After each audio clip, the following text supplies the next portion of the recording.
It is devastating to the WNBA when Caitlin Clark is out. Quad injury jumped to her groin likely because of compensation. But the thing that you have to be careful of is if, say, you try to rush her back from this injury as well, then you're getting into this territory where a very serious injury can happen. That is what the Indiana Fever, that is what Caitlin need to avoid the best that they possibly can. So if it means that Caitlin is out for 3 weeks, if it means that she is out all the way through All-Star, then so be it. I don't think all of us were expecting the entire viewership of the entire WNBA to be down. And this tweet from Christine Brennan really stuck out to me. She said, one player gets injured and more than half the TV audience for the entire league disappears. Has any other athlete ever had that kind of impact on a sport? Golf without Tiger definitely dropped precipitously on occasion. Women's professional basketball is in the middle of a reckoning that has little to do with the game itself and everything to do with how the league treats the player who built its current audience. For the better part of 2 seasons, the conversation around the WNBA has shifted from highlight plays and playoff races to something far less flattering. A pattern of physical targeting, inconsistent officiating, and a front office that often appears more interested in managing headlines than managing player safety. The catalyst is familiar to anyone who has followed the league closely. Caitlin Clark's rookie and second-year stretches have been defined as much by the contact she absorbs as by the production she puts up. Hard screens, late hits, and what fans and several media analysts have described as excessive physicality have followed her from city to city. When she has missed time with injuries, broadcasts have visibly softened in energy and attention, a pattern that several sports business reporters have noted anecdotally, even without precise league-wide percentage figures attached. The exact magnitude of any single ratings dip is difficult to pin down with confidence, but the broader trend, a fall-off in casual viewer engagement whenever the league's most discussed player is unavailable, has been observed consistently enough that it is no longer a fringe talking point. It shows up in attendance, in social conversation volume, and in the tone of national broadcasts. What makes this moment different from prior controversies is the source of the frustration. It is not coming primarily from rival fan bases or media pundits looking for a storyline. It is coming from the league's own comment sections, its own ticket buyers, and its own longtime supporters. The sentiment across fan commentary has converged on a few consistent points: that dangerous or borderline plays are not being met with proportionate discipline, that the league's officiating has been inconsistent in a way that disproportionately affects certain players, and that the WNBA's response to physical incidents has too often looked like damage control rather than accountability. That perception did not appear out of nowhere. Several high-profile incidents over the past 2 seasons, hard fouls, shoving matches, and what some players and commentators have called unnecessary roughness, have been litigated publicly because the league's disciplinary response was seen as too slow, too lenient, or too inconsistent depending on who was involved. When the same type of contact draws a flagrant foul in one game and goes unreviewed in another, fans notice. When a star player absorbs repeated hard contact across multiple games without a clear shift in officiating standards, fans notice that too. The cumulative effect is a fan base that increasingly believes the league is not protecting its players evenly, and in particular is not protecting the player whose popularity has done the most to grow the WNBA's visibility over the last 2 years. This is where the business consequences start to matter, even without inflated statistics attached to them. Sports leagues that build a significant share of their newfound mainstream attention around 1 or 2 transcendent figures inherit a basic vulnerability. When those figures are out, hurt, or perceived as mistreated, audience engagement softens. That is not a controversial claim. It has played out in other leagues during the absences of singular draws, and it does not require dramatic percentage figures to be true. What is verifiable is the qualitative shift in how broadcasts are discussed when Clark is sidelined or visibly limited. A noticeable drop in mainstream sports media attention, fewer trending moments, less crossover interest from casual or non-traditional WNBA viewers. Whether that translates into a precise ratings number is something only league and network data can confirm, and neither the WNBA nor its broadcast partners have released detailed audience breakdowns tied specifically to individual player absences. What can be said with confidence is that the pattern is consistent enough and discussed widely enough among fans and analysts that it has become a recurring storyline in its own right. Ticket marketplace behavior tells a similar, if less dramatically quantifiable, story. Secondary market prices for WNBA games featuring marquee matchups have shown clear sensitivity to whether star players are confirmed to play. That sensitivity is well documented in ticket resale reporting across sports generally. Premium games lose value quickly when a headline player's availability becomes uncertain.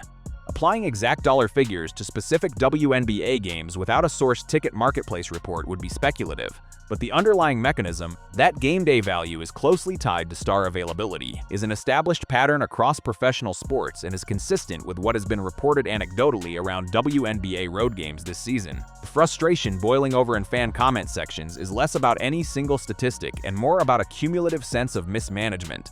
Commenters have repeatedly pointed to specific moments, hard fouls that went unpunished, post-game remarks from coaches or players that downplayed dangerous contact, and a broader sense that the league office reacts only when public pressure becomes unavoidable. That criticism extends beyond any one player. It touches on a wider concern about whether the WNBA has the infrastructure and willingness to consistently enforce player safety standards as its visibility and its television contracts continue to grow. A league stepping into a larger national spotlight is also stepping into a higher level of scrutiny, and that scrutiny has increasingly focused on whether the people responsible for officiating and discipline are equipped to handle a faster, more physical, more closely watched product. There is also a generational dimension to the criticism. Longtime supporters of the league, many of whom have followed the WNBA since long before its current wave of mainstream attention, have voiced a related but distinct frustration that some of the conduct on display, instigated contact, retaliatory shoving, public sniping between teams, reflects poorly on the league's effort to present itself as a serious professional product worthy of expanded investment. The argument is not that competitive intensity is the problem. It is that the league's handling of flashpoints, when they happen, has often looked reactive rather than principled, addressing controversy only after it has already generated unwanted headlines. This is the backdrop against which the league's looming labor negotiations are taking shape. The WNBA Players Association has spent much of the past year building a case for substantially higher salaries, improved travel standards, and a larger share of league revenue, an argument rooted in the genuine growth the league has experienced in attendance, merchandise sales, and national broadcast deals. That growth is real and well documented, but growth built on a newly expanded, more casual audience is also growth that can soften quickly if that audience starts to question how the league treats its players, or starts to lose confidence that marquee matchups will reliably feature the players driving ticket sales in the first place. Team owners and league executives negotiating from a position of leverage want stable, predictable audience numbers behind them. A league dealing with public skepticism about player safety and disciplinary consistency is negotiating from a weaker position than one that has visibly gotten ahead of those concerns. None of this is to suggest the WNBA's growth story has reversed itself wholesale. Attendance figures across the league remain well above pre-2023 levels, and national interest in the sport measured across merchandise, social engagement, and overall broadcast reach is still significantly higher than it was several years ago. The criticism circulating in fan communities is not that the WNBA has collapsed. It is that the league is squandering some of the goodwill and audience expansion it has earned by failing to address physical play and disciplinary consistency with the seriousness fans believe the moment requires. That is a narrower, but in some ways more pointed, criticism. It suggests fans are paying close enough attention and care enough about the league's long-term legitimacy to hold it to a higher standard than indifference would allow. The league office has occasionally responded to specific incidents with fines or suspensions, and has at times acknowledged concerns about physical play publicly. Critics argue those responses have been inconsistent rather than absent altogether, applied unevenly across different incidents and different players, which has fueled accusations of selective enforcement rather than a uniform safety standard. Whether that perception fully matches the league's internal disciplinary records is difficult to assess without a comprehensive, season-long review of every flagrant foul call and corresponding punishment, a level of transparency the league has not consistently provided to the public. That gap between what the league discloses about its disciplinary process and what fans believe is happening behind closed doors is itself part of the controversy. Fans are reacting not only to the incidents themselves, but to the absence of a clear, consistently communicated standard for how those incidents will be handled going forward. What happens next will likely depend less on any single ruling or suspension, and more on whether the league commits to a visible, consistent enforcement standard that fans can actually track over time. A pattern of selectively applied discipline, real or perceived, is corrosive to public trust regardless of the sport. Restoring that trust typically requires more than addressing the most recent controversy. It requires demonstrating, case after case, that the standard is the same regardless of which team or which player is involved. For a league negotiating its next chapter, both competitively and financially, that consistency may matter more than any single ratings report or ticket price headline. The audience that has shown up over the past 2 seasons did so in large part because the product and its biggest stars became impossible to ignore. Keeping that audience engaged through the next phase of the WNBA's growth will depend on whether the league can convince its fans that protecting its players, all of them evenly and visibly, is as much a priority as the marketing campaigns built around their success. There is a structural piece to this conversation that often gets lost in the back and forth over individual incidents. Officiating in the WNBA has not scaled at the same pace as the league's broadcast exposure. A foul call that draws minimal attention in a half-empty arena in 2019 is now reviewed frame by a national audience, dissected on social media within minutes, and cross-referenced against every other similar play from earlier in the season. That level of scrutiny exposes inconsistencies that may always have existed but were simply invisible before the league's recent growth. Whether the underlying officiating standards have actually changed, or whether they are simply being observed more closely, is a fair question, and one the league has not addressed directly in public statements. That ambiguity matters because it shapes how fans interpret every subsequent incident. If the league frames inconsistent calls as a byproduct of increased scrutiny rather than a genuine enforcement gap, it risks sounding dismissive of legitimate safety concerns.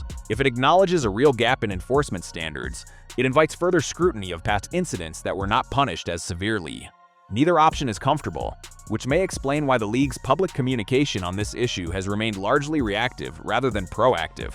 Plotcher voices have added another layer to the discussion. Several veterans have spoken on record about the increased physicality directed at high-usage players generally, framing it as a long-standing feature of the league rather than something new tied to any single athlete. That framing complicates the narrative somewhat. It suggests the current criticism, while often centered on one player's experience, is tapping into a broader, longer-running concern about player protection that predates this particular season. Whether the league treats this as an isolated set of incidents or as evidence of a deeper structural issue will likely shape how seriously its eventual response is received by the fans currently expressing frustration in real time.